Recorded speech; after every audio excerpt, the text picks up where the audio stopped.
Under the scorching sun of Israel, King Ahab and Queen Jezebel preside over a scene of heretical worship.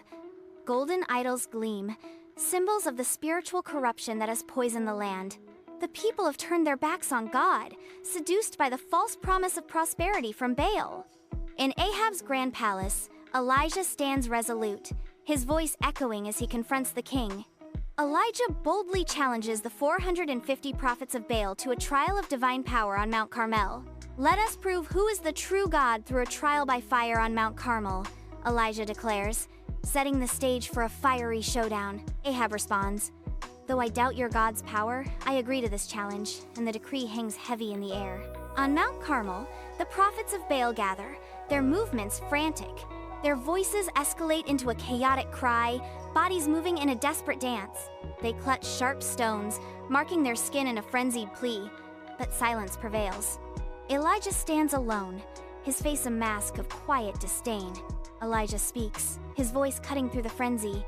"Perhaps your God is deep in thought, or has wandered off. Maybe he is sleeping and must be awakened." On Mount Carmel, Elijah steps forward with unwavering resolve. He commands the people to drench the altar with water, challenging the impossible. Water floods the altar. An impossible scene unfolds before their eyes. The trench overflows, creating a scene of overwhelming challenge. On Mount Carmel, Elijah kneels in fervent prayer, begging God to demonstrate his power. Silence descends, heavy with anticipation. Suddenly, a blinding fire streaks from the sky. The altar explodes in flames, consuming everything's sacrifice, wood, stone, and water. Smoke billows, painting the sky with shades of gray and orange as the inferno roars. The people of Israel kneel, heads bowed, a unified voice rising in repentance. Ahab stares, dumbfounded, at the undeniable display of divine power. Elijah stands tall and victorious, his face alight with unwavering faith. Above, the sky is clear and radiant, a brilliant blue symbolizing divine restoration. Elijah stands alone, a solitary figure against the sweeping backdrop of Israel.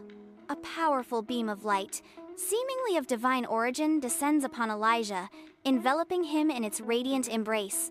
Elijah stands, a figure of divine authority, overseeing the execution of the false prophets of Baal.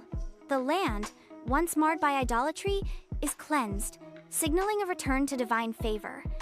A cleansing rain begins to fall, ending the long drought and washing away the sins of the past. The people of Israel rejoice, celebrating their return to the true God as the land is renewed.